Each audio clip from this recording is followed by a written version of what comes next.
Okay, so welcome back to Pinoy Screencast for another tutorial for Photoshop.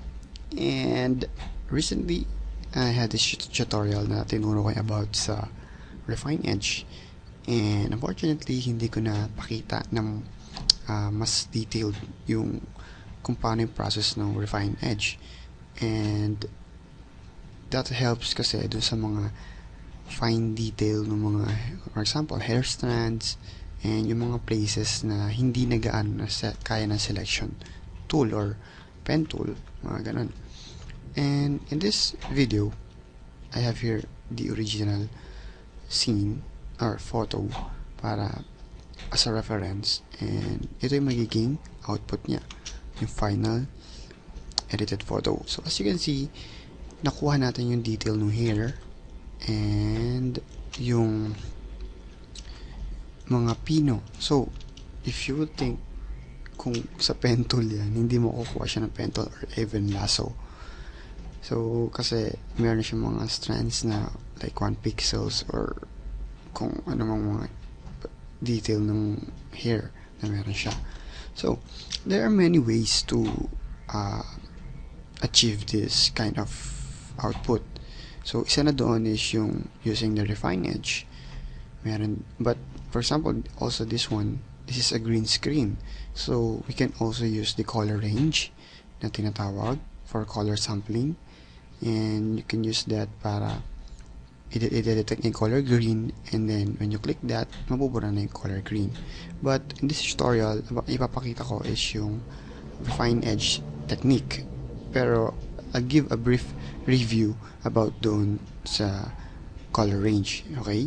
So, start with, papakita ko muna yung color range para mas makita nyo ano ba yung kaiba niya sa Refine Edge. And, halos same the same process, pero mas sa akin, mas okay si Refine Edge when it comes to mga background na complicated. Pero sabi ko nga, for this tutorial, even though this is a green screen, and color range is best for that, mas ituturo ko yung Refine Edge. Okay? So, here, kailangan, naka-ano na ako. So, kapag naka-background pa lang siya, gagawin nyo is double-click and convert it into a layer, and right-click, convert to Smart Object. So, magkakaroon siya ng icon na ganito para safe na yung original photo nyo. Okay? And also, nag-create ako ng background, gradient. So, para pag for example, nag-eraser tayo or nag-delete tayo dito, makikita agad natin yung final output kung meron pa siyang konting green or wala na yung green portion. Okay, first is ang gagawin natin is yung color range. So, hindi siya yung full details sa color range, but I'll just give you a glance kung paano yan. So, here, create a mask, double-click, and then color range. And as you can see, yung color sample, oops, sorry.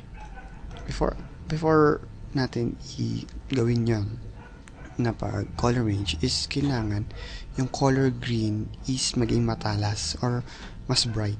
Kasi as you can see this one, hindi gaanong makikita yung or medyo parehas pa siya ng color doon sa main subject. So, kailangan tapasin nyo, mayroon dito medyo madilim na part, so kailangan natin i-brighten up yun. So, hindi ganong pansin to sa screen nyo siguro, pero mayroon ditong medyo dark. So, add ako ng curves. So, I'll blast the green. So, kailangan matingkad yung green. Yan. So, yan. Kasi nga dito, nag-iiba yung range ng green. So, that one. And, yan. Siguro okay na yan. And then, double-click, color range. And kailangan nyo piliin, naka-invert tayo ngayon, kailangan nyo piliin yung color green. So, click lang ako sa labas kasi yun yung may green. So as you can see, na-select niya yung portion ng solid. Pero ang kailangan natin syempre i-select is yung loob. So kailangan natin i-invert, and as you can see there, pwedeng adjust yung fuzziness, and makikita nyo yung detail ng green. So this one also, mayroon medyo black pa dito, so kailangan natin adjust pa, taasan. And once na satisfied kayo doon sa output, okay nyo lang, and remove nyo to. Pansin nyo, kuha kagad yung ganon detail. So medyo hindi ganon ka-precise, pero okay na siya for that kind of effect, diba? Nakuha niyo detail nung here and yung other stuff. So pwede nyo nang gawin dito is, kung hindi pa siya solid, you just have to brush. Kailangan black and white. So white is to put back yung detail. So kung meron medyo hindi pa dark, yan, and ganoon yung sa color range. So pero gagawin natin ngayon is yung refine edge, which is mas kontrolado nyo, or mas makikita nyo yung every detail nung pag stroke nung nyo, refine edge. So delete ko lang layer mask.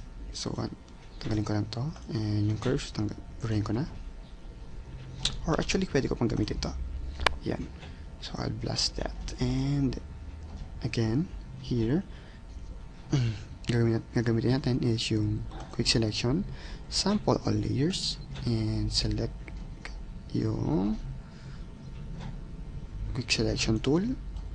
And kailangan yung so ang goal natin is yung refine edge is kailangan hindi siya nakuha sa isang attempt. So we need to repeat this process para step by step yung pagkuha natin ng detail. So first nating masking is yung solid color. So pansin nyo dito medyo light naman, pero dito solid talaga yung color nung subject natin. So kukunin natin yung pinaka buo na yan, then masking, then refine edge pala, and pwede natin gagawin natin is kukunin natin yung buo nun. So kailangan natin dito, ang pansinin natin is yung edge nung katawan niya. So kailangan medyo smooth, yan, medyo maganda yung edge. Siguro feather, pwede rin lagyan, mga 1 lang, and siguro to 2. Okay, and yung edge, yan, adjust nyo lang. Contrast, pansin nyo pag mababa yung contrast, medyo soft, so kailangan natin taasan para medyo solid. Yan, and then okay. So as you can see, nakukuha na yan. Tanggalin ko lang muna. So mas pino ngayon yung edge dito, not like yung sa hindi siya pino, di ba? So yun yung first natin na masking. And again, going back here, gagawin natin is lasso tool to select this. So normal lasso tool, then select nyo lang yung portion na gusto nyo. So I recommend hindi nyo buuhin yung pagkuha ng kada hair, so para mas makuha nyo yung fine detail talaga. Kasi kung bubuuhin nyo, minsan syempre dito medyo detailed yung hair, doon naman hindi naman gaano, so minsan naapektuhan dito, and yung doon nakukuha na, tapos dito hindi pa siya nakukuha. So kailangan pa konti-konti para mas sigurado makuha nyo yung detail na gusto nyo. And then mas refine edge again. So here meron ditong refine radius tool and refinement tool. So ang gagawin natin, select radius natin, siguro 1 lang muna, baba natin. So kaya check natin yung smart radius, and mag-brush tayo dito. As you can see, kapag nag-brush siya, binubura niya na yung mga green. So kung yan, kamali kayo na sobrahan, hold nyo yung alt, and then naka-minus sign yung brush nyo, stroke nyo ulit, babalik yun. Okay, so repeat lang kayo ng process na ganun hanggang sa makuha nyo yung best nyo. So here, baba natin contrast para may pagka-soft. So kasi pag dito, solid siya masyado. So ganyan lang. Feather siguro, tanggalin natin. And yung soft. So, let's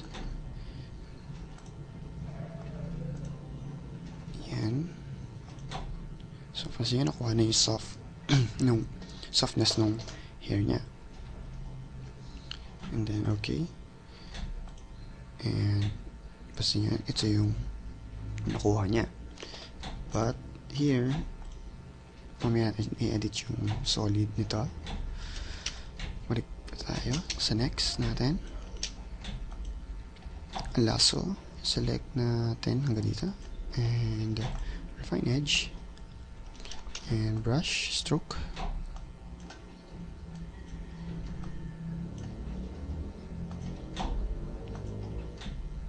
So, yan. Medyo nakuha niya na. And then, okay. Check ulit natin.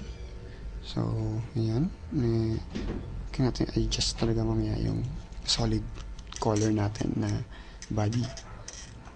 So, this going back. And lasso again.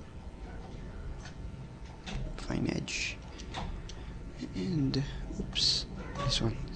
Refine edge. Control spacebar para mag-zoom. Yun ang usually ginagamit ko. Or, Control minus, Control plus. Okay. So,